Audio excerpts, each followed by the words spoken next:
کہ ہم یہ سوچ کر مطمئن ہو جائیں کہ وہ شہید ہو گئے. ہم نے انہیں اسکول بھیجا تھا، پڑھنے بھیجا تھا، علم و شعور آگہی کے حصول کے لیے بھیجا تھا. مگر جو اس سب کے ذمہ دار ہیں وہ ترقیاں پاتے رہے، وہ پلاٹ لیتے رہے، وہ جزیرے بناتے رہے اور وہ ظلم کرتے رہے. پھر اس سے بھی پہلے، اس سے بہت پہلے 14 دسمبر 1986 کو سانحہ علی گڑھ ہے، جس میں پہلے دو قومی نظریے کی دھجیاں بوٹیاں ڈھاکہ میں اور مشرقی پاکستان میں بکھیری گئیں، اڑائی گئیں اور دریا برد کی گئیں. سانحہ علی گڑھ جب کراچی میں ہوا تو ثابت کر دیا کہ دو قومی نظریہ جھوٹا تھا، فراڈ تھا، دھوکہ تھا اور مکمل دھوکہ تھا، جس میں ہندوستان کے مسلمانوں کو برباد کرنے کی ایک عالمی سازش کا حصہ بنے بر صغیر کے رہنے والے مسلمان. میں نے وہ حادثہ کور کیا ہے. 3 زندہ لوگ وہاں پر اس حادثے کے اختتام سے بھی پہلے پہنچے تھے. ایک مولانا عبدالستار ایدھی، ایک زرار خان اور ایک آفاق فاروقی. ہم نے وہ آگ دیکھی تھی جو ہالی ووڈ کی فلموں میں کبھی دیکھی تھی، جس میں لوگ اشارے کر کے بتا رہے تھے کہ اس میں میرا پوتا جل رہا ہے، اس میں میری بیٹی جل رہی ہے اور اس میں میرا بیٹا جل رہا ہے، اور یہاں میری بہو کی ابھی تک چیخوں کی آواز آ رہی تھی. اور 14 سے 18، 20، 22 سال کی لڑکیاں درجنوں کی تعداد میں ننگے سر، بکھرے بال اور پھٹے ہوئے گریبانوں کے ساتھ کھڑی تھیں، جن کے سینوں پر، پستانوں پر مردوں کے، وحشی جانوروں کے ناخنوں کے نشان تھے. جب اس علاقے کے لوگوں نے ایدھی کی گاڑی دیکھ کر روکا اور ایدھی کو گریبان سے پکڑ کے اتارا تو ایک بوڑھے نے کہا کہ ایدھی دیکھ، یہاں میرے بچے کیسے جل رہے ہیں. اس میں میرا پوتا جل رہا ہے. تو ایک بوڑھی بولی کہ یہاں میرا بیٹا جل رہا ہے. تو ایک عورت چلائی کہ اس میں میری بہو بھی شامل ہے. اور ایک نوجوان بچی کہتی ہے میرے سارے بہن بھائی جل کر مر گئے. تو ایدھی حقارت سے ہماری طرف دیکھ کر کہتے ہیں کہ ان کو بتاؤ نا، یہ بتائیں نا لوگوں کو. پھر خود ہی کہتے ہیں کہ ان کو کیا بتانا، BBC کو بتاؤ. یہ سارا کارنامہ وہ مجاہد اسلام، وہ ISI کا بانی اور جو خطے میں غزوہ ہند کا سربراہ، میں اس کا نام لیتے ہوئے بھی مجھے غصہ چڑھتا، اس کا نام تھا گل حمید. اس نے یہ سب ڈیزائن کیا تھا، جو جاننے والوں کو سب کو پتا ہے کہ MKM کو جانے انجانے میں، مجھے نہیں پتا کہ MKM، میں کوئی الزام نہیں لگا سکتا کہ MKM کو بھی احساس نہیں تھا کہ ان کے ساتھ کیا کھیل ہو گیا ہے، کہ اسے بلڈ کرنے کے لیے، پیپلز پارٹی کو مارجنلائز کرنے کے لیے، جماعت اسلامی کو سبق سکھانے کے لیے، کراچی سے قبضہ چھڑانے کے لیے یہ واقعہ کیا گیا. اور آمنے سامنے رہنے والے کلمہ گو نے، جو جن کے بارے میں ابھی تک یہ کہا جاتا ہے اور یہ گمان اور یہ وہم ہے کہ مسلمان انسان سے بڑا ہوتا ہے، روز بتایا جاتا ہے میڈیا سے لے کے ہر جگہ کہ ہم مسلمان ہیں، ہم مسلمان ہیں، ہمیں یہ نہیں کرنا چاہیے. مگر وہ کون سا ظلم ہے، وہ کون سا جبر ہے، وہ تم نے نہیں کیا. وہ کون سا جبر ہے؟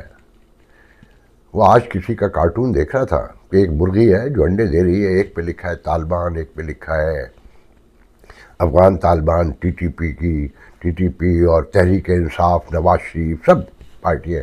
اور پھر نیچے لکھا تھا کہ یہ مرغی کہاں سے آئی ہے جو اتنے انڈے دیتی ہے. مگر وہ مرغی باز نہیں آئی ابھی بھی.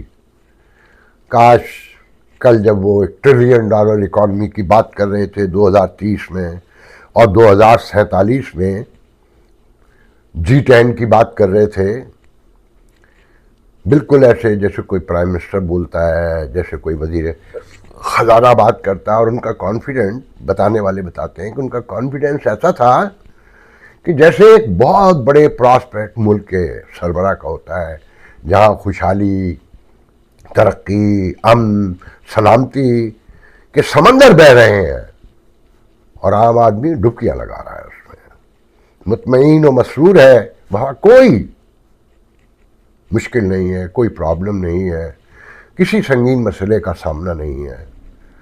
وہ جو لوگوں سے یہ کہہ رہا تھا کہ یہ مت دیکھو کہ ملک نے تمہیں کیا دیا، تم یہ بتاؤ کہ ملک کو تم نے کیا دیا، کتنا لوگے، کتنا خون لوگے۔ اور تو کسی نے آج لکھا ہے اسی پروگرام پر، یوٹیوب پر، کہ ملک ہوتا تو کچھ دیتے نا، پہلے ملک تو دکھاؤ کہ وہ ملک کہاں ہے۔ ملک تو کہیں نہیں ہے نا۔ آج ملک کو جن مسائل کا سامنا ہے اور جو عوام الناس کہہ رہے ہیں، اسے غور سے پڑھو نوشتے دیوار کو، دیکھو، شاید تمہاری سمجھ میں آ جائے، شاید کوئی بچت کا راستہ پیدا ہو سکے۔ $1 ٹریلین اکانومی کی بات کرتے ہو، اس دہشت گردی میں جہاں منظم ترین دنیا کی فوج، ایٹمی فوج، جس کے جوان 25 کی تعداد میں ایک ہی واقعے میں مارے جاتے ہو، اس دہشت گردی میں گہری سے گہری ہوتی سیاسی تقسیم، جس میں تم جمہوریت کو تماشا بنا دو، پہلے سے پرائم منسٹر ڈکلیئر کر دو، کیونکہ تم نے تو پپٹ چاہیے نا، کیونکہ وزیر اعظم تو تم ہو، اور پھر بکھرا ہوا اسٹرکچر، ٹوٹے ہوئے ادارے، ہر طرح شترے بے مہار، چھوٹے چھوٹے مافیاز، ان کی موجودگی میں تم $1 ٹریلین کی اکانومی لاؤ گے۔ دھوکہ دینے والے وزیر جو $200 بلین کی ایکسپورٹ جو ہے اگلے چند ماہ میں بتا رہے ہیں، گیس کا جو ریٹ ہے اور بجلی کا، وہ ہندوستان سے کم ہے، زیادہ ہے سری لنکا سے، بنگلہ دیش سے، سراؤنڈنگ میں، یا ملائیشیا سے، انڈونیشیا سے، تائیوان سے، ہانگ کانگ سے۔ جو کمپیوٹر بناتے کیا ہو، کاٹن، وہ بھی کتنی رہ گئی ہے، وہ بھی اب تم خریدتے ہو، کیونکہ تم نے اور تمہارے لائیو اسٹوڈیو نے وہاں ساری بہت بڑے تعداد میں شوگر ملز کھڑی کر دی اور کاٹن ختم کر دی، وہاں گنا اگتا ہے، اور اب تم $2 بلین کی کاٹن خریدتے ہو۔ معلوم ہے نا، تم $1 ٹریلین کی اکانومی کی بات کرتے ہو، تمہیں احساس ہے کہ عام آدمی کس بے طرح پریشان ہے۔ 75 سال سے یہ فسانے، یہ قصے، مجھے 42 سال تو مجھے ہو گئے سنتے ہوئے کہ ہر حکمران جس کا دورہ کبھی ناکام نہیں ہوا، جس کا دورہ کبھی ناکام نہیں ہوا، اور وہ ترقی، خوشحالی کے پیغامات لے کر جاتا ہے، اور اس کے بعد معاملات اور خراب ہو جاتے ہیں، پھر وہ ایک نئے دورے پہ جاتا ہے، پھر ترقی خوشحالی کے نعرے لگتے ہیں۔ یہ جھوٹ کب تک بولو گے، اور کس سے بول رہے ہو؟ اپنی نسلوں سے آنے والی سے۔ قبرستان تو تمہارا بھی وہی ہے نا۔ یہ جو سیاسی تقسیم ہے اور اس کے ساتھ پڑوسیوں سے جو لڑائی ہے، جنگ ہے، تم کہتے ہو کہ اسٹاک ایکسچینج نے ریکارڈ ترقی کی ہے۔ معلوم ہے تمہیں وہ جوا خانہ ہے، جوئے کا اڈا ہے، جواری بیٹھے ہیں، جن کی ہر ایک کی تصویر میں نے ہر جانے والے آرمی چیف کے ساتھ اور آپ کے ساتھ بھی دیکھی ہے، اور وہ نیم جواری ہیں۔ کیا ہے وہ؟ نیم جواری۔ وہ جب چاہیں گے بٹھا دیں گے۔ وہ کہتے ہیں نا، فیض صاحب کا ہے کہ موت کا دھندا باقی ہے، جب چاہیں گے نپٹا لیں گے۔ وہ جب چاہیں گے اسے تباہ کر دیں گے، اور وہ کئی بار کر چکے ہیں، اور آپ سب کو پتہ ہے، کیونکہ آپ سب کٹ وصول کرتے ہیں، حصہ وصول کرتے ہیں، ہر ادارے سے پیسہ کھاتے ہیں، سب کو پتہ ہے نا۔ اب تو کون نہیں جانتا؟ اور جو نہیں جانتے تھے، جو دوسروں پہ الزام لگاتے تھے، وہ بھی اب ماننے لگے ہیں، مگر بہت دیر ہو گئی ماننے کے لیے۔ وہ کل شہباز گل اپنے پروگرام میں کہہ رہا تھا، وہ پروگرام کیا ہوتا ہے میں کوئی تبصرہ نہیں کروں گا، کہ الطاف حسین نے بھی بتا دیا کہ سانحہ 9 مئی کس نے کیا ہے۔ بہت تعریفیں کر رہا تھا، بے شرم آدمی۔ الطاف حسین پر دوسروں کے کہنے پر جو تم لوگوں نے الزامات لگائے، اس کے خلاف لندن میں پہنچ کے جو مقدموں کی کارروائیوں سے لے کر جو دھمکیاں دیں، اگر الطاف صحیح کہتا ہے تو اس پہ معافی مانگ لو۔ اب مگر تم میں اور تمہارے لیڈر میں اتنی جرت نہیں ہے۔ تم سب اسٹوج ہو، ایک نمبر کے اسٹوج، اور اسٹوج بھی ڈوری سے. وہ آپ تو نئی سائنس یہ بتا رہی ہے نا کہ جو روبوٹ بنے ہیں وہ خود بھی سوچنے لگے ہیں. تم ان سے بھی گئے گزرے ہو. تم میں کوئی شرم غیرت نہیں ہے, ٹکا ٹوکری نہیں ہے. تم ایک بندے کے پیچھے لگ جاتے ہو, کوئی کسی ایک نواز شریف کے پیچھے لگا ہے تو کوئی کسی عمران کے پیچھے لگا ہے, کوئی الطاف کے پیچھے لگا, کوئی زرداری کے پیچھے لگا ہے. تمہیں سب کو پتا ہے کہ سب کو وہ لائے ہیں, ایک ایک کو چن چن کے وہ لاتے ہیں. اور جب وہ لوٹ کھسوٹ کر کے بھاگنے لگتے ہیں, دوڑنے لگتے ہیں, یا تم انہیں بھگانے لگتے ہو تو الزام عوام پہ دیتے ہو کہ ان کو تو آپ نے چوز کیا تھا. کیوں جھوٹ بولتے ہو, کیوں دھوکہ دیتے ہو؟ یہ تماشا بن گئی یہ ریاست, بخدا لٹرلی تماشا بن چکی ہے. تم سمجھتے ہو کہ لوگوں کی آہیں بد دعائیں کہیں ناکام جاتی ہیں, کہیں رائیگاں بیکار جاتی ہیں؟ نہیں, آسمانوں سے ٹکرا کر پہلے بازگشت پیدا کرتی ہیں, اور جب بار بار ٹکراتی ہیں تو کہیں اوپر بھی جاتی ہیں. یہ جو سب کچھ آپ کے سامنے ہے نا, یہ سانحۂ مشرقی پاکستان میں جو بے یار و مددگار مارے گئے تھے, جن کی عزتیں لوٹی گئی تھیں, جن کے خاندان ختم کر دیے گئے تھے, وہ سانحہ علی گڑھ جس میں 780 لوگ بے شرمی اور بے حیائی سے آپ نے اپنے پولیٹیکل انجینئرنگ کے لیے اور مقاصد کے لیے بے بہا قتل کیے اور بے دردی سے قتل کیے. ان کے گھروں کو جلایا, ان کو زندہ جلا ڈالا. ان کی لاشیں دیکھنے سے تعلق رکھتی تھی. وہ خاندان بھول گئے ہوں گے, تم نے مٹی پا دی ہوگی, ہم نے بھی پا دی. ہم کون سا ان کے لیے روتے ہیں؟ کراچی کے لیے تو خیر کوئی بھی نہیں روتا. آج بھی اگر کہیں شور ہے تو سانحہ آرمی اسکول کا ہے, جو ہونا چاہیے. سانحہ مشرقی پاکستان پہ بات ہو رہی ہے, میں سانحہ علی گڑھ پر کتنے لوگ بول رہے ہیں, کیونکہ وہ 780 لوگ قومی دھارے کا حصہ نہیں تھے, اور نہ ہے آج بھی. ان کے برسا, ان کے لوائقین, ان کے جاننے والے, ان کے دوست, ان کے شہر والے تو سب صحیح ہے نا. پہلے تم نے انہیں بنایا, انہیں بلڈ کیا, پھر انہیں تم نے گلیوں میں دوڑا کے مارا, ایک ایک گھر سے 3 کو مارا. گریبان میں جھانکو, غور سے دیکھو. یہ جو شہادتیں ہیں نا, میرے بھائی ہیں وہ کسی کے بیٹے ہیں, جگر کے ٹکڑے ہیں, کسی کا آنکھوں کا نور ہے. ڈر لگتا ہے بولتے ہوئے, شرم آتی ہے, جھجک ہوتی ہے. مگر یہ جو کچھ ہو رہا ہے, غور کرو, کہیں قدرت کا انتقام تو نہیں ہے؟ کہ ایسے ہی نہیں کہا تھا کہ ایک قتل پوری انسانیت کا قتل ہے, ایک قتل پوری انسانیت کا قتل ہے. اور تم نے کتنے قتل کیے, اور قتل کے جواز کتنے گڑھے, اور کیسے کیسے گڑھے, اور کس بے دردی سے گڑھے. ایک دو کا نہیں, لاکھوں کا حساب ہے تمہاری طرف واجب. اور تم کہتے ہو کہ 1 ٹریلین کی اکانومی ہے, تم کہتے ہو کہ سیاسی پارٹیاں تو ایسا ہی ہیں. پہلے اپنی سب سے بڑی سیاسی پارٹی کو تو دیکھو. آج تم بڑے مزے سے, تمہارا کانفیڈنس جو لوگ بتاتے ہیں, میں حیران ہوں سن کر کہ ایک بدحال, پریشان, ایک مفلوک ملک کا آرمی چیف جو چاروں طرف سے خطرات میں گھرا ہو, کہ جب میں آپ جیسے لوگوں کی تمانیت کی باتیں سنتا ہوں تو مجھے دنیا کے سب سے خوشحال ملک امریکہ کا صدر اوباما یاد آتا ہے, کہ جو ایک نوجوان آیا تھا, انتہائی خوبصورت, پرسکون, مطمئن اور کھلنڈا نظر آتا تھا.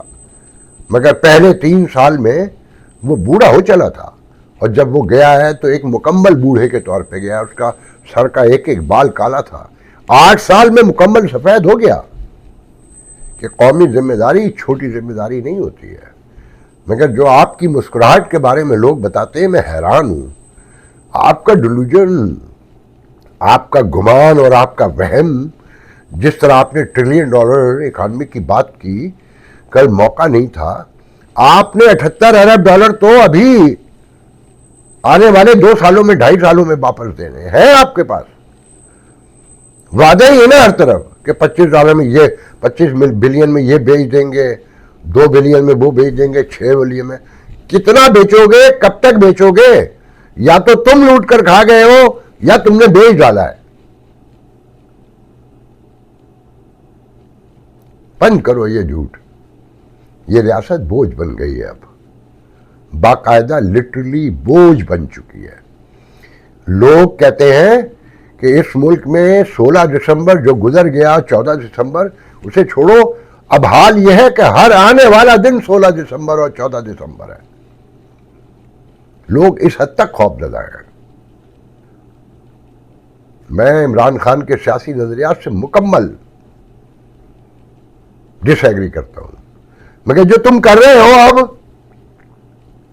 جو تم ہمیشہ سے کرتے آئے ہو، پھر ایک بڑا بحران کھڑا کر رہے ہو. عمران خان تو تم نے اندر رکھ لیا ہے نا، تم نے پھر ڈیل کرنی ہے. تم نے سیکھا کچھ بھی نہیں. کیسے تم نے نواز شریف کو پھانسا تھا، پھر کیسے ترلے ڈال کے نکالا تھا، پھر تم کیسے لے کر آئے ہو. اور ان سیاستدانوں کو بھی سلوٹ ہے. یہ اتنے مایوس ہو چکے ہیں، اتنے ڈس اپوائنٹڈ ہیں کہ ایک ڈیل بنائے بغیر زندہ نہیں رہتے. خان صاحب بھی ڈیل بنائیں گے، مگر کب تک؟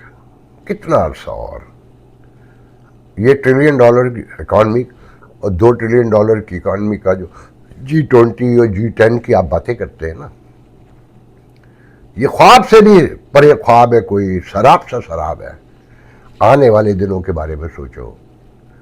جو اگر تم انتخابات کراتے ہو اور جو اب نظر آ رہے ہیں جس طرح تم نے کہا ہے، اور جو انتظامات ہو رہے ہیں کہ اچانک ایک جماعت کو سلب کرنے کے لیے، تم سمجھتے ہو تم حالات کو کنٹرول کر لو گے؟ نہیں.